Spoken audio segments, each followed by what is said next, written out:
Қайырлы күн достар, каналыма қош келдіңіздер. Осы жолы сіздермен американдық панкейктердің ең күшті рецептімен бөліспекшімін. Менімен бірге соңына дейін видеоны қарап жасаңыздар.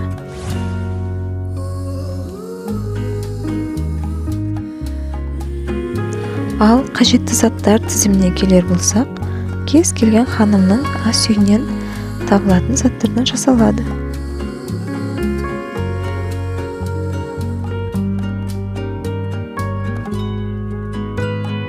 Бізге алдын ала елегіштен өткізіп алған ұн, құмшекер, айран,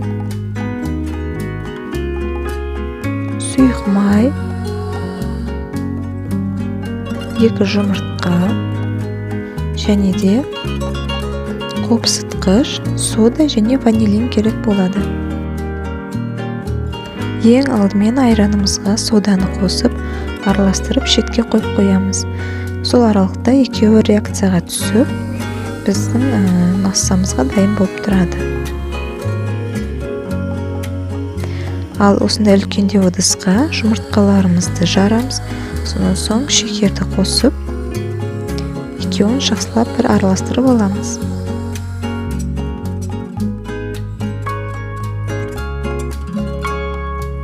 Міне біздің айранымыз осылай көпіріп дайын болып тұр екен. Ендігі кезекте айранымызды қосып, жұмыртқалы массамызды тағы да бір жақсылап араластырып аламыз.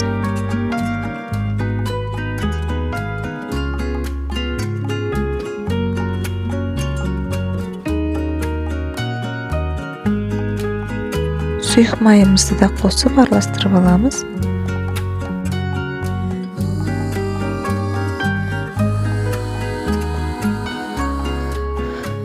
Сонан соң ұнымызға қопсытқышты және де ванилинді қосып, жақсылап араластырып аламыз.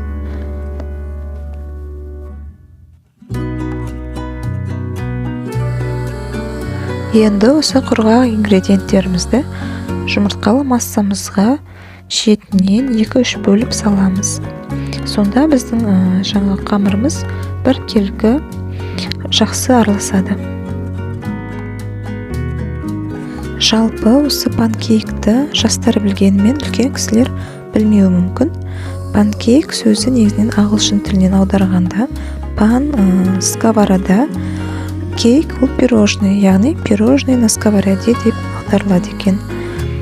Бұл панкейк өз Америкада, Шотландияда, сол жерлерде өте танымал, дәстүрлі таңғы астың бірі болып саналады екен.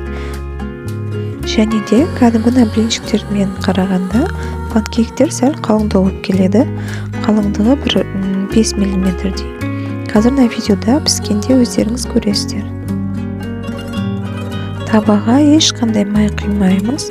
Панкейктер құрғақ табада піседі. Қамырымызды осы табаның ортасына құямыз. Және де сәл-сәл осылай шет жағын шайып жібереміз. Енді осы қамырдың бетінде осындай тесіктер, яғни пузыректер пайда болған кезде аудара берсек болады. Міне аударған кезде келесі бет осылай қызарып піседі.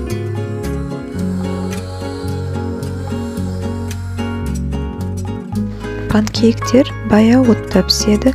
Егерде газдың астын қатты қойсаңыздар күйіп кетуі мүмкін. Сол себепті газдың жай қойып пісіріп аламыз. Тез піседі панкейктер. 1-2 минутта 2 беті пісіп қалады.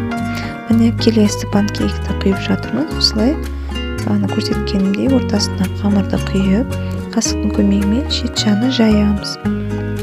Және де міне осындай бетінде пузыректер пайда болғанда жайлап аудара береміз.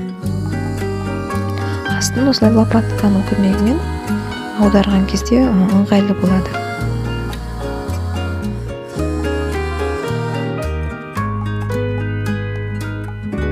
Барлық панкейктерді дәл осылай пісіріп аламыз. Міне біздің панкейктеріміз дайын болды. Қалауларыңыз бойынша осылай бетіне қант ұнтағын сепсеңіздер болады. Я болмаса шоколадты ерітіп бетіне құйсаңыздар, ол кезде де әдемі болады. өздеріңіз фантазияларыңызға қарай әдемілей берсеңіздер болады. Қараңыздар, біздің панкейктеріміз қандай әдемі болып шықты. Және де қамыры да өте нәзік, жұмсақ болып шығады. Сіздерге де осы рецепт бойынша жасауға кеңес беремін.